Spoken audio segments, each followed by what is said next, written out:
Georgette Jones, daughter of Tammy Wynette and George Jones. We've already found out that you're not a professional entertainer, but I didn't know until a minute ago you don't even live in Nashville now. No, I live in Alexander City. It's about an hour southeast of Birmingham. In Alabama. Mm-hmm. Mama was from Alabama, right?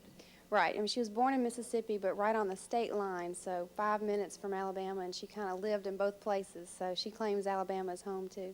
But you do sing. Yes, sometimes. Well, you said the karaoke thing a while Right. ago. Do you do Mama's songs, Daddy's songs, your own songs? I do kind of a variety of things. I like Patty Loveless and Pam Tillis and a bunch of other people. I like to sing a lot of different things, but I do some of Mom's and one or two of Daddy's, not that many. So. Once he sung them, they've pretty well been sung, haven't they? Right, right. Of course, the same could be said for Tammy as well. Can you do Apartment Number 9? I will, and as a matter of fact, the one reason why I picked that one was because Mom had told me that when that was pitched to her to do it by Billy Sherrill, that she was very nervous because she said, well, you know, my dad had just done it a couple of months earlier, and she said, there's no way I'm going to do a song that he's done. So he had to talk her into it, and it ended up being one of her first big hits. Mm-hmm. So I thought, well, Mom and Dad both did it, so maybe we can make it 3. All right. So.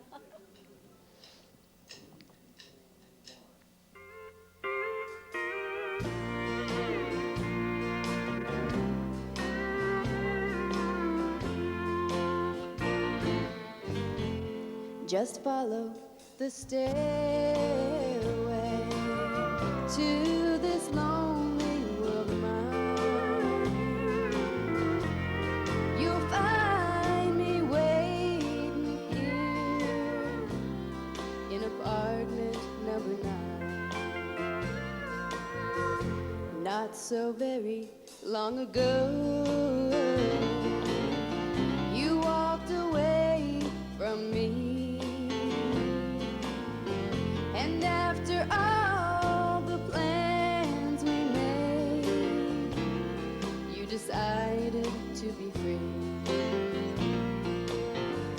Loneliness surrounds me without your arms around me, and the sun will never shine in apartment number 9.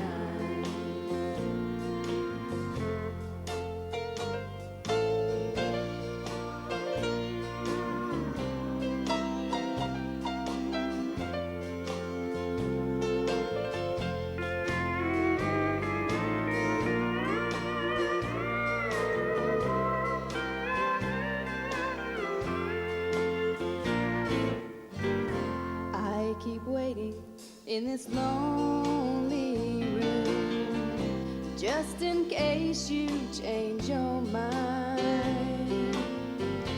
You'll find me waiting here in apartment number 9.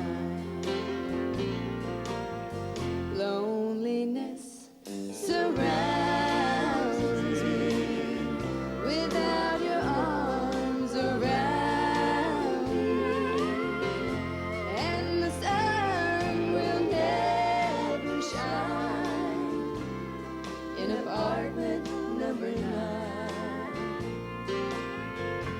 No, the sun will never shine in apartment number 9.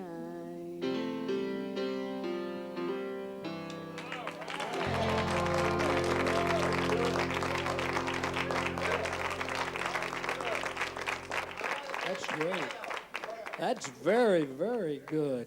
I'm sorry. Johnny Paycheck wrote that, by the way. Dad sang Apartment Number 9, and he had done it just a couple of months before Mom, they had pitched this song for her to do. Oh, I see. Right, and she thought there's no way I could ever sing that song after he has sang it. It's not going to do anything. If he did it and it didn't do anything, me doing it is not going to do anything. I got She you. was Okay. very, so she just was worried about doing it, and no one wanting to hear that they just wanted to hear the George Jones version, you know. And it actually didn't do that well for Daddy, and it did very well for Mom. Yeah, So. sure did. Didn't Bobby Austin record it? I think he had the original Bobby had record, the didn't he? original, Yeah. Yeah, the original, yeah. Yeah, I think he did.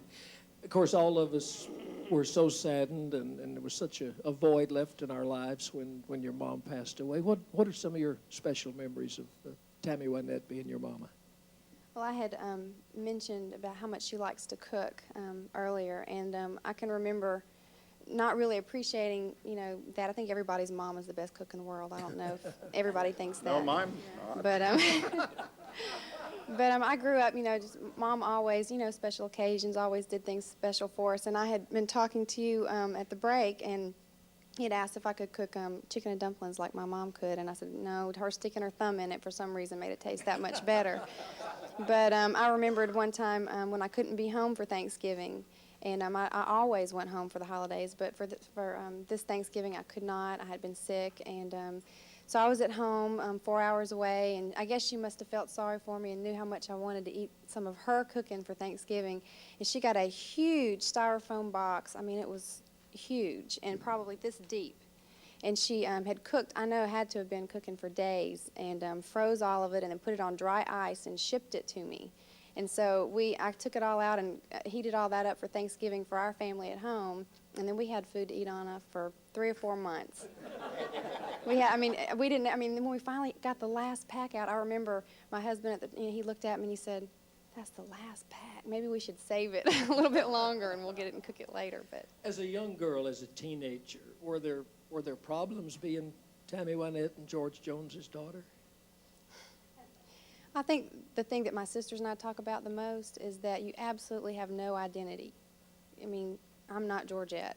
You go anywhere and you meet people and you're always introduced as, or you're pointed out as, "Oh, look, there's Georgia Jones and Tammy Wynette's daughter," or there's whatever. But you never, "Hey, here's Georgette or Tina or whoever." And, there's a lot of benefits to it. Everybody knows that's the truth. I mean, I got to travel a lot, and I got to sing and do a lot of things. I mean, even like this today, I'd never get to do if it hadn't been, for my mom and dad. And so there's a lot of wonderful things that came out of it, more wonderful than the bad things, more good things than bad. So. A lot of people in this room were close to Tammy. Jan, I know you and Tammy were very close friends. I guess she was probably one of the closest friends. And we were there. We shared a lot of good times, and we went through some bad times together. She was there with me, I know, in a lot of my bad times. And but we had a lot of laughs. And at a time, I was there when Georgette was born. So, but there was a time when I said, I'm quitting because of something that had happened in my life, and I just couldn't go on the road by myself. Period. And Tammy came over one day and she says, "We're going to Europe. I want you to come and go." And I said, "I don't want to go. I'm not going to sing. Period." She said, "You don't have to sing. I just need a buddy. I just need my buddy with me." And so anyway, she said, "We're just going to be gone 2 weeks, and it'll be fun." So I did, and eventually, she got me to sing like one song, and she was so gracious because I was, I tried to stay in the back as far as I could get because I just didn't want to be up there, and then when she finally did, and I was singing something, and I could see the fans in the audience, and I could see them say, "That's Jan Howard. That's Jan Howard." And while she was introducing me, she said, "Yes, that's Jan Howard. That's my buddy." She said, "And I'm going to sing, but you have no. She's going to sing, and then you have to put up with me, and then Jan will sing, whatever, And she was very gracious about it. Well, it ended up that I stayed with Tammy for about a year. And we had a great time, and it didn't bother me at all to be what some people considered okay to go back and be a backup singer. I didn't consider that. I was with my friends, and if I hadn't been with them, I wouldn't have done it at all. So it finally gave me the confidence enough to go back and do it by myself. And Tammy and I both talked and cried the day I decided that I had to leave. She said, "You're right, but I'll miss my buddy." And I now miss my buddy.